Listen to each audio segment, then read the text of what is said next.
এবার cricket association of বেঙ্গলের চলতি মরশুমে সবচেয়ে কম বয়সী ক্রিকেটার হিসেবে সই করলেন মাত্র 12 বছরের আব্দুল্লাহ বিন মুইন।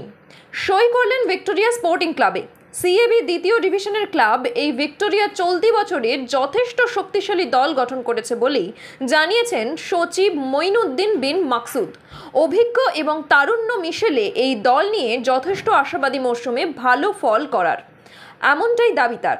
मेरा एक्सपीरियंस जैसे तो है, इसलिए मैं विक्टोरिया क्लब में खेलता हूँ। मैं छोटा बच्चा से पहले बचपन से जूनियर खेल रहा था, फिर मैंने मूव अप करके अंडर 19 भी खेले थे, सबसे फास्ट बॉलर भी खेले। मैं बैटिंग ऑलराउंडर हूँ, वरना लेग स्पिन अच्छा लगता है। लेग स्पिन तुमको अच्छा लगता है, तो जब सीनियर बॉलर को तुम फेस करोगे कोई डर होगा मन में? हाँ, मेरा देश का जर्सी पहनना है, मुझे खेलना है टेस्ट मैच, इसलिए अच्छा लगता है। ब्रॉड मैच है, थोड़ा डिफिकल्ट भी हो जाता है। कौन सा उम्र में तुम शुरू किया क्रिकेट खेलना? 5 साल से। और अभी भी दिन में कितने घंटे तुम प्रैक्टिस करते हो? दिन में तो हर दिन कर लेते, टाइम मिल जाता है तो फिर 6 घंटा कर लेते, वरना टाइम नहीं मिलता। जैसे नॉर्मल दिन सिर्फ 2 घंटा कर लेते, 3 घंटा।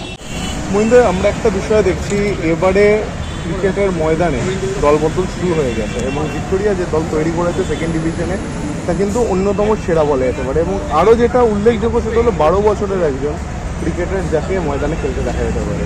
তো এই বিষয়টা হঠাৎ করে এত কম বয়সী একজনের ওপর ভরসা রাখা এবং অবশ্যই সে আপনার সন্তানই, তো সেই জায়গায় কতটা এক্সপেকটেশনের চাপ থাকবে? দেখো, এক্সপেকটেশন একটা বাচ্চার কাছ থেকে বাবার অ্যাজ এ ফাদার যেটা এক্সপেকটেশন, তো সেখানে ভয় না পায়। আমাদের কলকাতা মাঠে যদি আমরা গ্রাসরুট থেকে ছেলে তুলতে চাই, তাহলে আমাদের একদম বাচ্চাদের খেলাতে হবে। যে কালচারটা কলকাতা মাঠে হয়ে গেছে, যে আমরা ম্যাচিওর ছেলেদের নিয়ে আসবো, 50 বছরের লোকও সেকেন্ড ডিভিশনে খেলা খেলছে, আমাদের সিনিয়র তারাও এখনও ময়দানে আছে, টিকে আছে। আমি এটাকে একটা মেসেজ দিতে চাইছি সিএবিকে, যাতে এটা একটা আন্ডার 19 টুর্নামেন্ট করে দেওয়া হবে। তখন দেখুন, গ্রাসরুট আপনি যত জেলাকে বলুন, আলটিমেটলি জেলাতেও আপনাকে যদি গ্রাসরুট নিয়ে আসতে হয়, তাহলে এই 12 থেকে 15 মধ্যে কিন্তু একটা ক্রিকেটার তৈরি হয়ে যায়। আপনি বলবেন ধোনিও আছে, যারা ধরুন কখনো 16-19 খেলেনি কিন্তু ইন্ডিয়া খেলেছে, এগুলো এক্সেপশন। এখন একটা স্ট্যাটিস্টিক্স আমরা নিজেরাই তৈরি করেছি, সেখানে দেখছি যারা কনসিস্টেন্টলি খেলেছে তারাই কিন্তু লং টার্মে গিয়ে ভালো করেছে। ফেলও করেছে, পৃথ্বী শর্মা তো প্লেয়াররা ফেল করেছে, কিন্তু আপনি যত ছেলেরা এখন খেলছে, ইন্ডিয়া খেলছে, তাদের দেখবেন তারা সব আন্ডার 19 ওয়ার্ল্ড কাপ খেলেছে বা ইন্ডিয়া হয়ে জুনিয়র ফরম্যাটে ভালো খেলেছে। এই মরশুমে গতবারে কোয়ার্টার ফাইনাল অব্দি দল গিয়েছিল, এই মরশুমে লক্ষ্যটা কি? কোচ তো ক্যাপ্টেন বললেন চ্যাম্পিয়নশিপ ফাইট করবো। দেখুন, আমি আমার একটা কথা রিয়েলিস্টিক, যে আমি খুব রিয়েলিস্টিক লোক। আমি যে বাজেটের টিম করেছি, I am thankful to my sponsor. আমার স্পন্সর বাদিকে দাঁড়িয়ে আছেন, আরও 3-4 জন স্পন্সর আমাদেরকে স্পন্সর করেন।